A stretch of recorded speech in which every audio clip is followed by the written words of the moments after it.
পিতার বক্ষে রেখেছ মোরে, জনম দিয়েছ জননী করে। বেঁধেছ সখার প্রণয় ডোরে, তুমি ধন্য ধন্য হে। তোমারই গেহে পালিছ স্নেহে, তুমি ধন্য ধন্য হে। আমার প্রাণ তোমারই দান, তুমি ধন্য ধন্য হে। রবীন্দ্রনাথ ঠাকুরের পূজা পর্যায়ের এক কুলি দিয়ে শুরু করলাম আজকে। কেন এই রবি ঠাকুরের কথাগুলো তুলে ধরলাম বা কার সম্বন্ধে বলতে চাইছি তোমরা নিশ্চয়ই বুঝতে পেরেছ।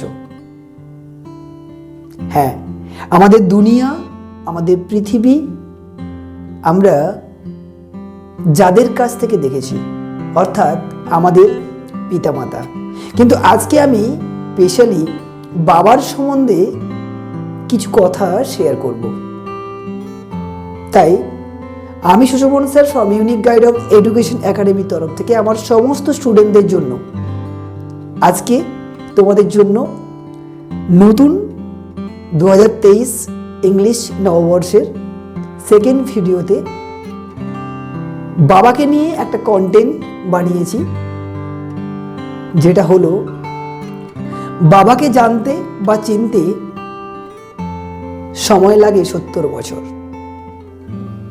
অর্থাৎ মৃত্যুর শেষ দিন পর্যন্ত আমরা আমাদের বাবাকে চিনতে বা জানতে পারি না।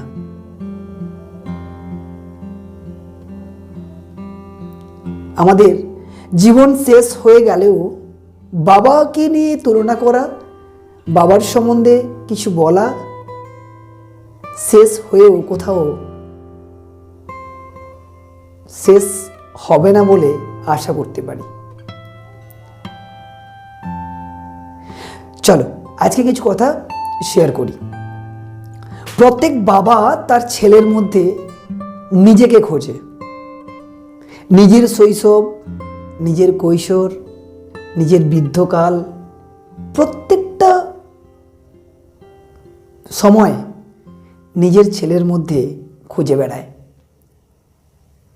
ছোটবেলায় হারিয়ে যাওয়া প্রিয় বান্ধবীগুলোকেও কিন্তু খুঁজে বেড়ায়। বিপদের সময় পাশে থাকা বাবাকেও খোঁজে। একটা সময় আসে যখন ছেলে বাবার ভাবনাগুলো বুঝতে চায় না, অর্থাৎ আজকালকার ছেলে মেয়েরা। কিন্তু যখন আজকালকার ছেলে মেয়েরা এই ধাপটাই অতিক্রম করে বা এই ধাপটাতে আসে, তখন বাবার সময়কালটাকে আস্তে আস্তে বুঝতে শিখে যায়। বাবা কতটা স্পেশাল তার কাছে, কতটা আদর্শ তার কাছে, কতটা আইডিয়াল পারসন তার কাছে, বাবা কতটা গুরুত্বপূর্ণ তার কাছে, সবটাই সে ধীরে ধীরে বুঝতে পেরে যায়। আর পারে বলেই আজকে রবি ঠাকুরের এই পূজা পর্যায়ের কথাটা আমি আবারও একবার বলছি। পিতার বক্ষে রেখেছ মোরে, জনম দিয়েছ জননী করে। বেঁধেছ সবার প্রাণেয় ডোরে, তুমি ধন্য ধন্য হে।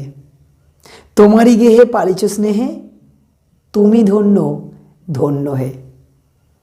আমার প্রাণ তোমারই দান, তুমি ধন্য ধন্য হে। আমার বাবা তৎসহ তোমাদের প্রত্যেকের বাবাকে আমার শতকোটি প্রণাম, তোমরাও নিবেদন করো। তাই বাবাকে নিয়ে যে কন্টেন্টটা বললাম, বাবাকে চিনতে সময় লেগে যায় 70 বছর, বা এটাও বললে ভুল হবে না, স্টিল আনটিল ইওর ডেথ। মৃত্যুর শেষ দিন পর্যন্ত বাবাকে আমরা ঠিক বুঝে উঠতে পারি না। চলো একবার এক্সপ্লেন করি। যখন আমার বয়স 2 বছর, তখন আমার কাছে আমার বাবা গোটা পৃথিবী, গোটা দুনিয়া, যার চোখ দিয়ে সব কিছু দেখা যায়। যখন আমার বয়স 4, আমার বাবা পৃথিবীর মহান, একজন ব্যক্তি। যখন আমার বয়স 6, আমার বাবা পৃথিবীর সব কিছু জানে। যখন আমার বয়স 8, তখন আমার বাবা আমার কাছে সব থেকে সাহসী একজন পুরুষ। 10th, যখন আমার বয়স 10, আমার বাবা আমার কাছে ভালো কিন্তু একটু রাগী। যখন আমার বয়স 12, আমার বাবা আমার খেলার সঙ্গী, আমার সব কিছুর সঙ্গী। যখন আমার বয়স 14, আমার বাবা ছোটবেলায় আমার সাথে ভালো ব্যবহার করত। যখন আমার বয়স 16, আমার বাবা খুবই ব্যাকডেটেড, বর্তমান টেকনোলজি বোঝে না, কম্পিউটার নলেজ নেই, অ্যান্ড্রয়েড ফোন ঘাঁটতে পারে না। যখন আমার বয়স 18, আমার বাবা দিন দিন কেমন খিটখিটে বদমেজাজি হয়ে যাচ্ছে, খুব একটা ভালো লাগছে না। যখন আমার বয়স 20, আমার বাবা আমার সাথে থাকাটা পছন্দ করে না, বা বাবার সাথে আমার থাকাটা সহ্য হয়ে উঠছে না। যখন আমার বয়স 25, বাবা আমার সব বিষয়ে মাথা গলাতে আসে বা সব কিছুতেই বাধা দিতে আসে। এই বয়স পর্যন্ত আমরা এই কথাগুলোই বলে থাকি।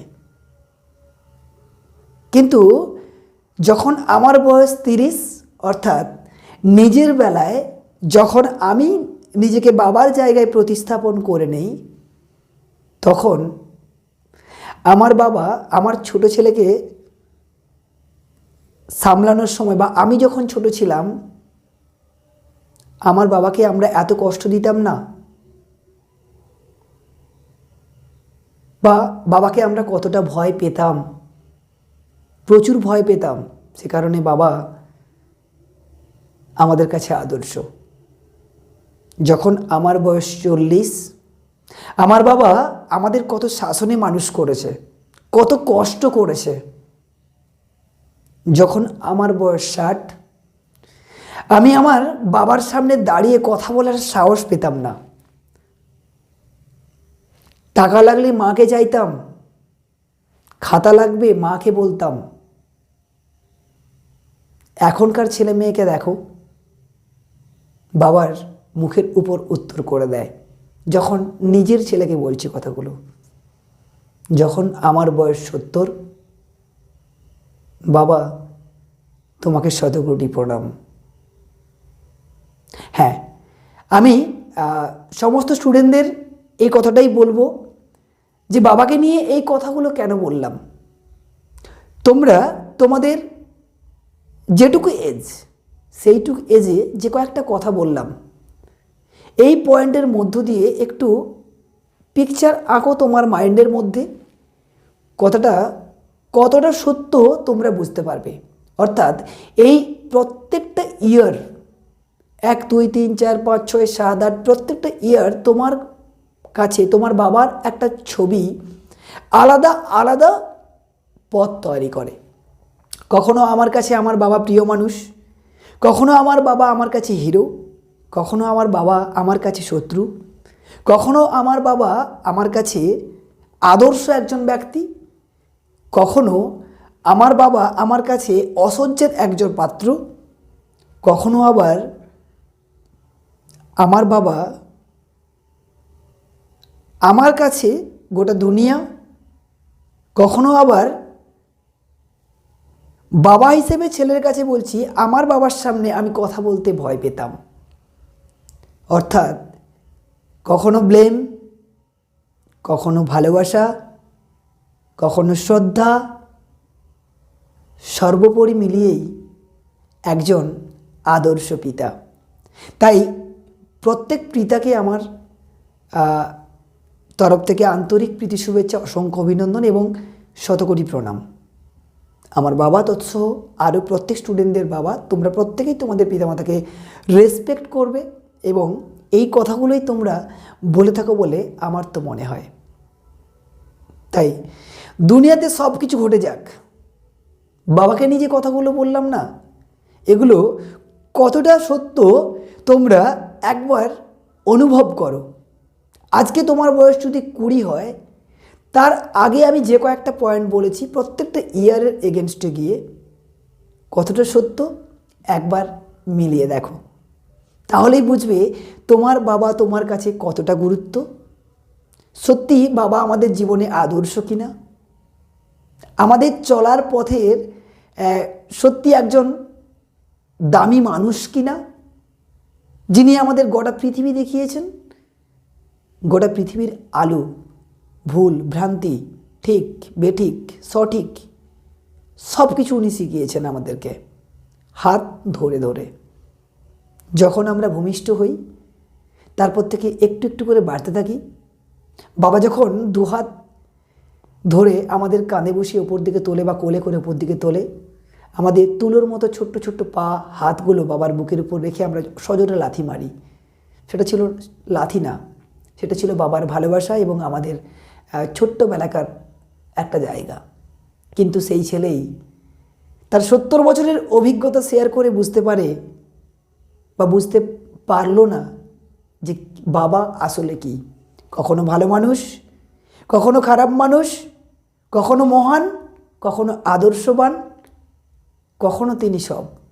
অর্থাৎ আমরা আমাদের 70 বছর জীবনে 70 বছরের জীবনে আমরা প্রপার ওয়েতে আমাদের বাবার ডেফিনেশন দিতে কখনোই পারবো না।